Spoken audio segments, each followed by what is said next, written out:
Okay, guys, so the next one is by Amy Fewell. It's Setting Your Foundation in Herbalism.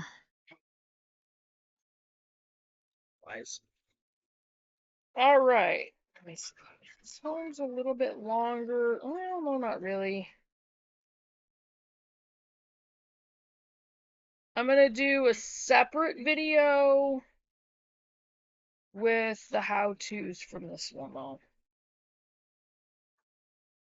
Maybe. Maybe not. Okay, here we go. Setting Your Foundation in Herbalism. One of the most overlooked old-time skills to achieve is growing herbs for your family and homestead's health. Centuries ago, herbalism was common practice. Our great-grandparents could walk into the woods or the fields and know exactly what each plant could accomplish if necessary. Plants were a necessary part of the everyday homesteader's lifestyle, and not just those that came from the garden. Now in the 21st century, we've lost much of that old-fashioned wisdom. It's not just about making tinctures and syrups to help keep colds and flus away either. We can make non-toxic toiletries and more like soaps and lotions out of herbs right from our own gardens and properties. The first question I often get asked is, where do I begin? Growing herbs and starting an apothecary can seem overwhelming. And rightfully so. With hundreds of thousands of plants in the world, how do you know which ones to get started with? I can remember when I first got started, I thought I needed 200 dried herbs in my apothecary cabinet. But the reality is, starting with just 15 to 20 herbs is really all you need. You'll never use 200. And see, that was always my problem, is I was always thinking that I needed to have a whole bunch. But now I know that's not true. Okay. To begin with, start by writing down 5 reasons you'd like to get started with herbs on your homestead. When I first started, my reasons or symptoms looked a lot like this: headache, seasonal allergies, cold, flu, fever, traumatic bleeding, and I also listed asthma. Then for each reason or symptom, I researched 5 herbs that could help. As I began to focus on just these 5 herbs for each issue, it helped me understand how herbs in the human body work. It took the overwhelm out of learning. Once I felt comfortable with those 5 herbs, I'd move on to the next 5 herbs and then the next. My very first list was a modest one, to say the least. We started our homesteading journey because our 1-year-old son at the time had been diagnosed with childhood asthma. Having him on 2 inhalers and multiple medications every day wasn't something I felt comfortable with, so I turned to herbalism and natural remedies, which is a lot smarter. It became more and more apparent to me that while I started to understand how herbs worked and the actions that they had, I didn't fully grasp the power of herbal medicine until I understood how the human body worked. For example, I didn't know that childhood asthma could be genetic, but it could also be related to food allergies or a leaky gut. Were my herbal preparations even helping him? Learning herbalism and basic human anatomy truly go hand in hand, otherwise we're just walking in circles. Think of the ancient Egyptians and how advanced that culture had been when it came to understanding the body. They were performing successful surgeries on people in their communities with the help of plant medicine. Now I'm not suggesting you try that, but I doubt anyone in that community asked to see their doctorate papers. All of this is to say, before you can truly understand herbalism and how plant medicine works with the body, I always tell my students to also study the chemical side of herbs as well as the basics of how the body works. You can treat symptoms all day long, or just like the pharmaceutical companies do. But until you truly get the root cause of the issue, herbs won't work either. Discovering that my son could have food allergies and a leaky gut that caused his asthma was truly liberating and took my herbal protocols in a totally different direction. Some of my favorite herbs. Let's get started with some of the basic herbs I keep in my apothecary at all times. As you dive deeper into these herbs, you'll see just how easy it is to keep a few plants on hand that have multiple different uses. We'll also walk through some basic preparations that you can create for your own family, which are generally safe to use. Meadowsweet. Dang it, there's a fruit fly flying around my face. Excuse me. Meadowsweet is a very efficient herb, most notably known for its ability to help break fevers. It is also used for the digestive tract for things such as diarrhea, ulcers, stomach aches, and gout. Meadowsweet is also an efficient pain reliever. It is also natural and anti-inflammatory, which I need to make sure that I remember that stuff myself as well. Stinging nettle. Stinging nettle is often used as an overall body tonic. This is one herb that can be eaten, infused into tea, or used as a medicinal herb every day. It can be used for nosebleeds, excessive menstruation, and to treat internal bleeding. It's also an exceptional herb to help ease seasonal allergies, sinusitis, and other respiratory issues. Chamomile. Chamomile is a natural anti-inflammatory, antipeptic, antiphlogistic, antispasmodic, antibacterial, and has sedative actions. It is an incredible herb for the respiratory tract and nervous system. And antispasmodic, that means that it can also be used for epilepsy, and seizures. Not all seizures are caused by epilepsy. Elderberry, a natural antiviral.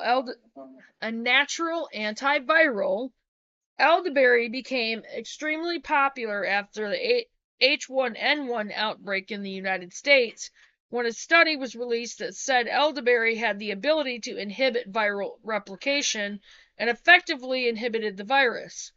Elderberries and flowers are well known to help lessen the duration of influenza on average by 4 days. It is also known to help prevent the influenza virus from attaching to cells, which is very important. Astragalus. Astragalus has major immunity-stimulating properties and is a fabulous adaptogen, meaning it helps the body adapt to stress and other issues. It reduces the common cold and flu, increases white blood cell count, and is a natural anti-inflammatory, protects the cardiovascular system, and more. And I'll have to remember that. Yarrow. Yarrow has traditionally been used as a tonic, anti-inflammatory, antispasmodic, diaphoretic, diuretic, and emmenagogic agent, stimulating blood flow in the pelvic area and uterus. It has been used for the treatment of hemorrhage, pneumonia, rheumatic pain, and wound healing in traditional Persian literature. The modern medicinal uses for yarrow have even included treatments for malaria, hepatitis, jaundice, and liver disorders, and it is known as hepatoprotective herb, meaning it protects the liver. Lemon balm. In Germany, lemon balm is licensed as a standard medicinal tea for sleep disorders and gastrointestinal tract disorders. It has successfully been used for viral, fungal, and bacterial infections. In a 2015 study, the herb was used to reduce heart palpitations and anxiety. Lemon balm is most effective as a mild sedative to help relieve tension, stress, headache, and body stress. Creating basic herbal protocols. You now have 7 herbs to get started with. What do you think you'll make with them? There are a few different options. To preserve herbs the longest, creating a tincture or glycerite is a fabulous first option. You would make a tincture or glycerite in exactly the same way, just with a different liquid for each protocol. A tincture often uses alcohol, like an 80 proof or higher vodka. A glycerite uses vegetable glycerin, which is a much more palatable option, especially for children.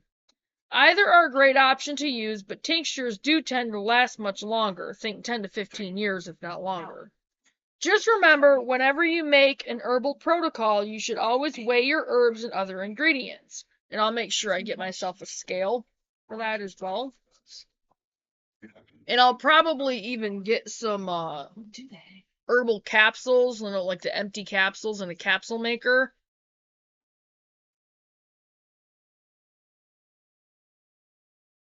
Okay. This allows you to get the same results each and every time and to know the proper dosage for your protocol, which is really important.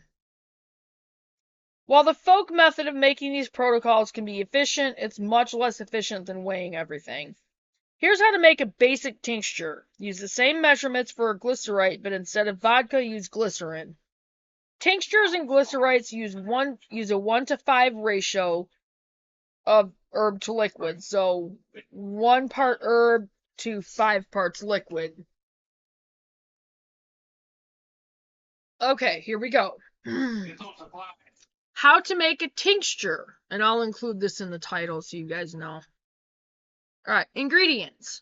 1 ounce of dried herb, 5 fluid ounces of vodka, 80 proof or higher. It has to be 80 proof or higher. 1 large glass jar with a lid like a mason jar. Mason jars work really well, but you also want to make sure you have a dark place to put them. So, I mean, that's going to be a problem until we get a root cellar dug on the property.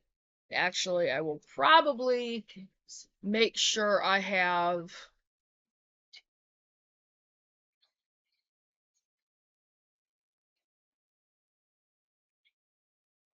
an area. I think what I'm going to try to do is include kind of a pantry in the house so I can have a place to put stuff like that. Because I will be making those. Okay, instructions. Weigh out 1 ounce of dried herb and 5 fluid ounces of vodka. In a clean glass mason jar, add measured dried herb. Pour over the vodka, being sure that all of the dried herb is covered with vodka. If you need to, you can crush the herb up to make it fit under the liquid. The dried herb should be just covered with the liquid. You can use a weight if necessary. Cap the jar tightly, label, and place in a dark cabinet or pantry for 4 to 6 weeks. Another good thing to do is to, like with the jars, instead of your clear ones, and now these cost more, but they're worth it, is to get the amber colored mason jars. Very highly recommended for those. Once the tincture is ready, pour out the vodka through a muslin cloth and strainer. Pour the tincture into an amber or dark glass bottle with an eyedropper top. Cap tightly, label, and store in a pantry or cabinet away from direct sunlight. And that's exactly what I'm going to make sure we have is those tincture bottles.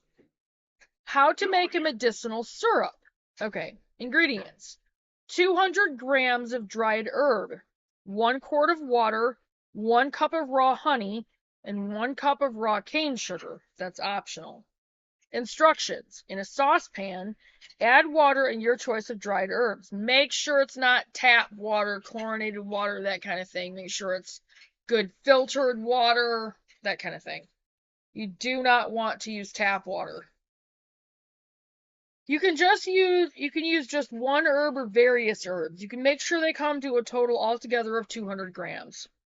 Bring herbs and water to a boil, then turn off the heat and allow to infuse for 20 minutes.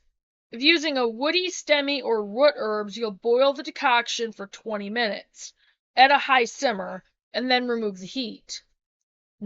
from heat. Drain herbs from the infusion and decoction and return the strained liquid to the burner on a medium-low heat. Add in cane sugar and stir until it is dissolved. If you don't want to add the sugar, the raw honey will act as a preservative as well. Don't add the raw honey until after the mixture is cooled quite a bit. Afterward, jar your syrup into a glass bottle or mason jar. Store in your fridge for up to 3 months. Or you can store it in a cool root cellar.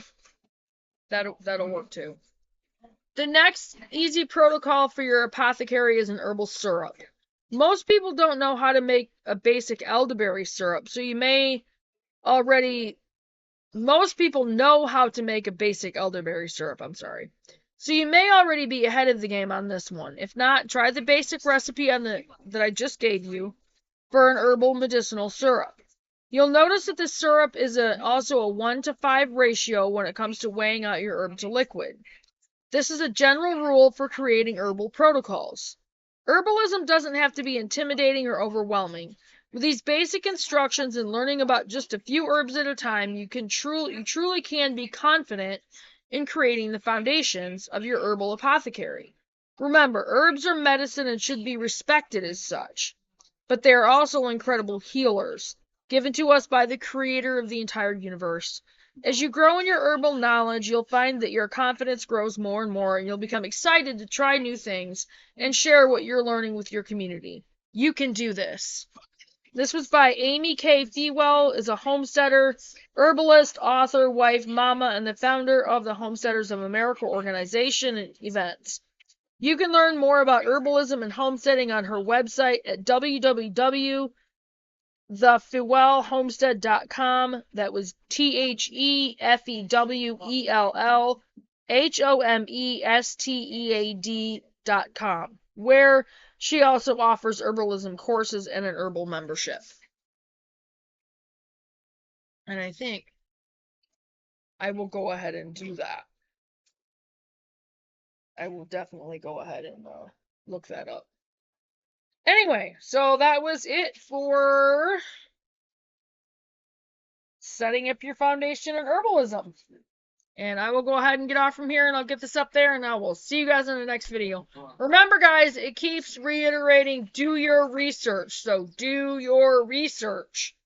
Do your research. It's very, very, very important. Very important. You cannot learn this stuff if you don't do the research.